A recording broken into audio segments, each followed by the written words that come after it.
Октагонда өткізген әр жекпе-жегі сайын Хамзат Чимаев өзінің UFC-дегі ең қиын қарсыласы екенін дәлелдеп келеді. Көптеген жауынгерлер рейтингтегі орын ойлап ақша сұрап қашып жүргенде, Хамзат екі салмақта қиындықсыз барлық қарсыластарын сындырып келеді. Абсолютті промоушнде 6 жекпе-жек өткізіп, келесі жекпе-жегінде чемпиондық белбеуге басты үміткер екенін дәлелдеген Борс жартылай орта салмақтың рейтингінде 3-ші орында орналасқан. Бүгінгі видеомызда чечендік викингтің бастан өткен қиыншылықтар мен толық мансабы жайлы сөз қозғайтын боламыз. Ал осы видео басталмас бұрын міндетті түрде видеоға лайк басып, арнаға тіркеліп кетуді ұмытпаңыздар. Сонымен қатар келесі видеода қай жауынгер туралы видео шығарайық? Комментарийге жазып кетіңіздер.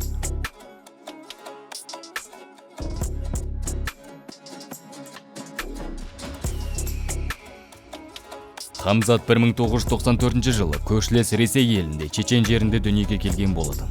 Жастайынан бүкіл чечендік балақайлар секілді күреспен айналыса бастады. 2 жасында баспалдақтан құлап үстіңгі ерінде тыртық пайда болған еді. Сонымен қатар мұрны сындырып, әлі күнге дейін бір жағымен ғана демалып келеді. Еркін күрес бөлімі үйіне қарама-қарсы орналасқасын 5 жасынан бастап толықтай күреспен айналыса бастады. Ұзақ жылдар бойы керемет күрес базасын жетілдіріп, Ресейде өткен юниорлар арасындағы жарыста 3-ші орын алған болатын. 19 жасында Хамзат Швеция еліне туыстарына көшіп, жергілікті зауытта жұмыс істей бастады. Швеция елінде біраз рет еркін күрестен чемпион атанған. Қосымша түнгі клубтардың біріне күзетші болып жұмысқа кірген болатын. 2015 жылы Конор Макгрегордың Жозе Альдомен жекпе-жегін көріп, ирландық жауынгердің жалақысын естіп, толықтай аралас жекпе-жекпен айналысу керек деген шешімге келді. 23 жастағы Хамзат Стокгольм қаласына көшіп, Александр Густавсон және де тағы басқа UFC жауынгерлерімен шынығу үшін All Stars залына келген болатын.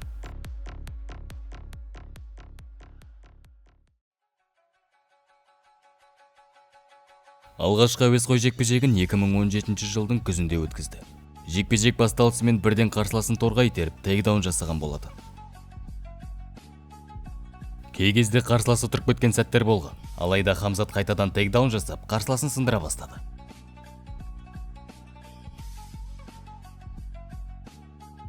Екінші раундтың ортасында Борс оң қолымен дәл соққы жасап, қарсыласын нокдаунға жіберген болатын. Кейін дарысқа ұстап, сабмишнмен жеңіске жетті. Анасының тегі Керейхановпен тағы 2 рет жекпе-жек өткізіп, кәсіпқой мансабын Чимаев атты текпен бастайды.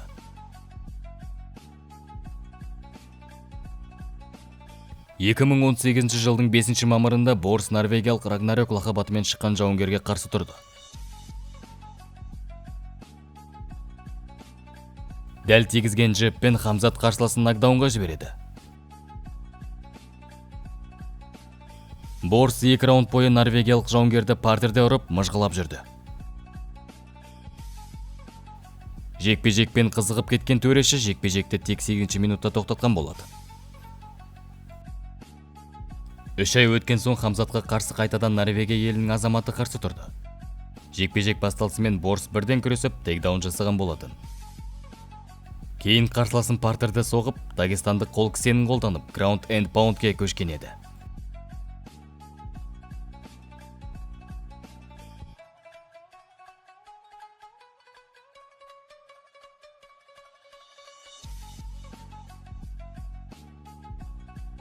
Бесінші минутта Хамзаттың аузынан капа шығып кеткен болатын. Алайда қарсыласын бір қолмен ұстап отырып, капасын орнына келтіріп, қарсыласты қылғындырып тастады.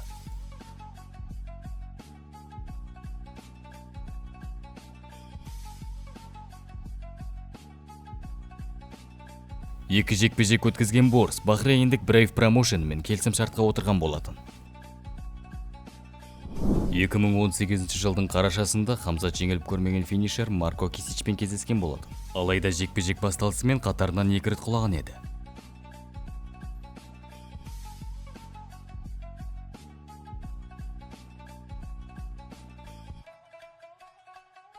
Бұған қарамастан Кисич жеңілгісі келмей қолынан келген заттың барлығын жасады.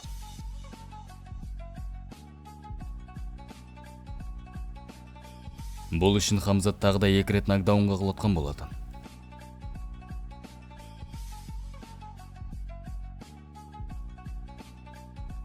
Партерде маунтқа шығып, хаммер фистермен жеңіске жетті.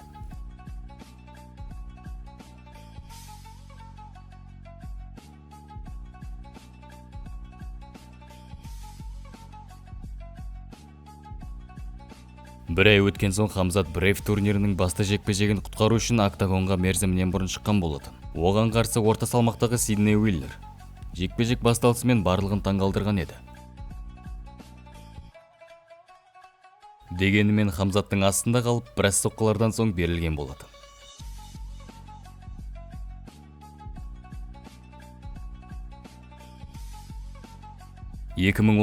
жылдың сәуірінде Чимаевқа қарсы 8-0 рекордына ие Икрам Алискеров шыққан болатын. Самбодан әлем чемпионы Хамзатты нокаутпен жеңем деген оймен шыққан еді.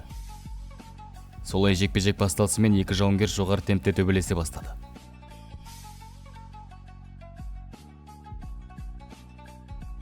Алайда Икрам мезетте тұрып қалғанда Хамзат дәл соққымен нокдаунға жібереді. Бұған қарамастан Абдулманап Нұрмагомедовтың оқушысы өзін құлаттырмаған болады.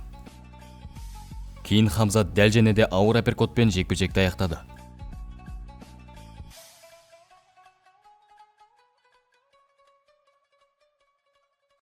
Жылдың соңында Хамзат африкандық нокаутер Мзвандель Хлонгвамен кездесті. Африкандық жауынгер бұның алдында болған жекпе-жекте жыл нокаутын жасаған болатын.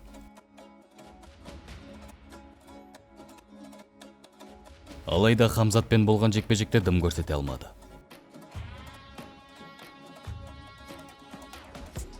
Екінші раундта Хамзат қарсыласын көтеріп алып, өзінің бұрышына дейін алып келген болатын.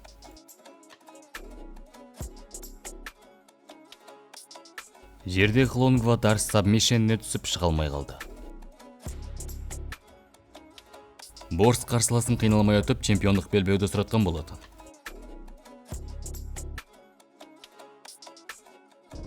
2020 жылы Хамзат Али Абел-Азиз атты менеджермен келісімшартқа отырып, UFC-дегі алғашқы жекпе-жегін күткен болады.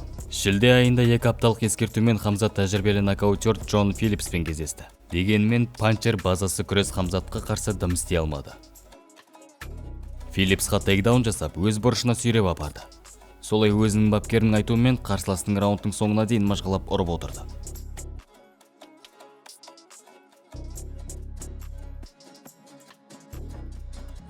Келесі раундта Хамзат тейкдаун жасап, дарс сабмишенмен жекпе-жекті аяқтап тастады.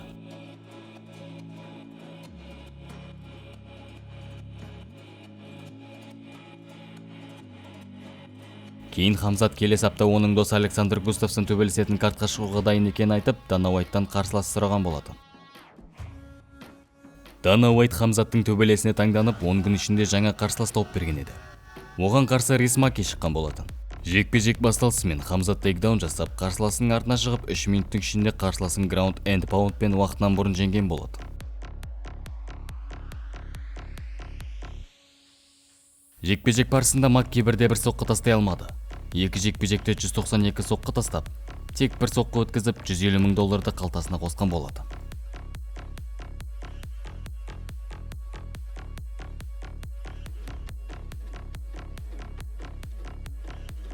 Екі жекпе-жектен соң Хамзат өзіне керек хайп жинап қана қоймай, біраз хейтерлерді де қосқан болатын.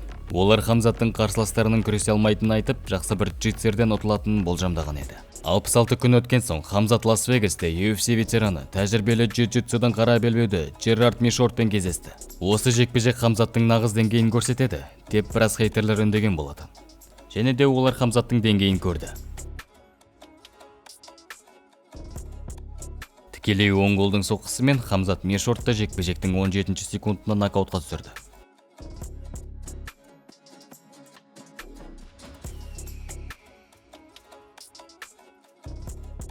Пандемияның кесірінен Хамзат ауырып, болашақ чемпион Леон Эдвардспен жекпе-жекке шыға алмай қалды. 2021 жылдың наурызында Хамзат Чимаев ұзаққа созылған аурудан мансабын аяқтаған болатын. Алайда қазан айында өзіне келіп, октагонға қайта оралды. Қытайлық Рубака Лей Цзиньлянь Хамзатты нокаутқа түсіремін деп жекпе-жекке шыққан болатын. Алайда басталысымен Хамзат аяққа кіріп, қарсыласын көтеріп алып, Дана Уайттың қасына дейін барып, біраз әңгіме айтқан болатын.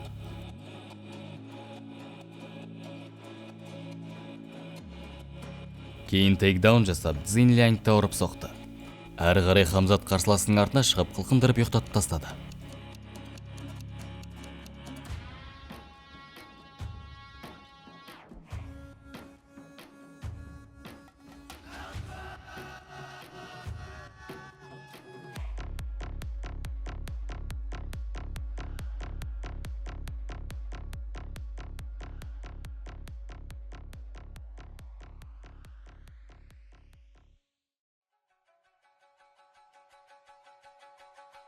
Осы жекпе-жектен соң Хамзат жартылай орта салмақтағы рейтингте 11-ші орынға көтеріліп, 2-ші орында тұрған Гилберт Бёрнспен кездесті.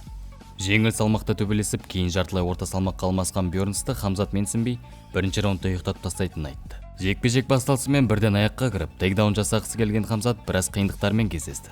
Гилберт алғашқы агрессивті шабуылды сезбей, Хамзаттың әр соққысына жауап бере бастады.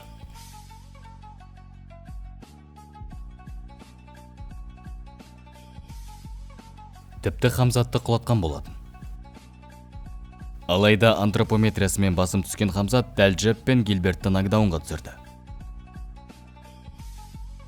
Кейін бірден жекпе-жекті аяқтау үшін партерде қарсыласын соққылай бастады. Бірақ шоу жасағысы келіп, келесі раундты күткен болатын. Бұл мүмкіндікті Гилберт толығымен қолданып, Хамзатқа ең қиын төбелес берді. Екінші раундтың ортасында Гилберт Бёрнс Хамзат Чимаевты нокдаунға түсірген болатын.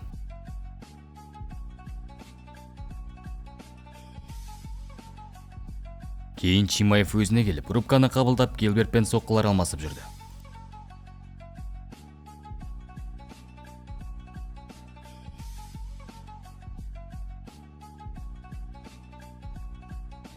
Раундтың соңында Гилберт Чимаевты тағы да бір рет нокдаунға түсірген болатын.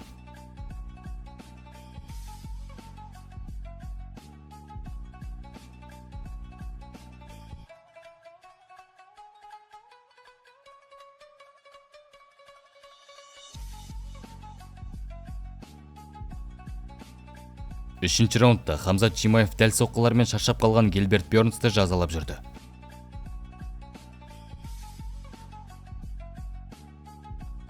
Алайда Бёрнс кей кезде бұл соққыларға жауап берген болады. Дегенімен раундтың соңын Хамзат өз қоржынына қосқан еді.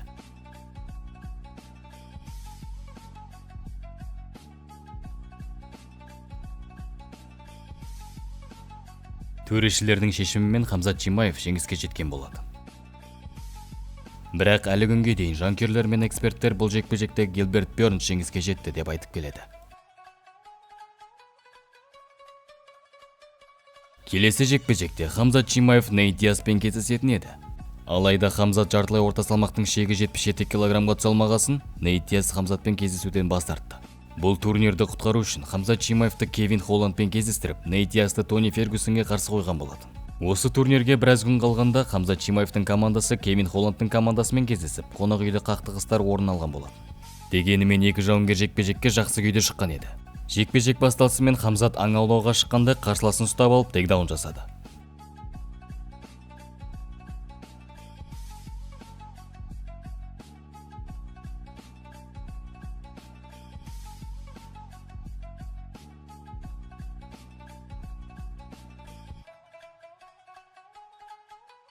Кейін өзіне ыңғайлы позицияға шығып, Кевин Холландты қылқындырып тастады.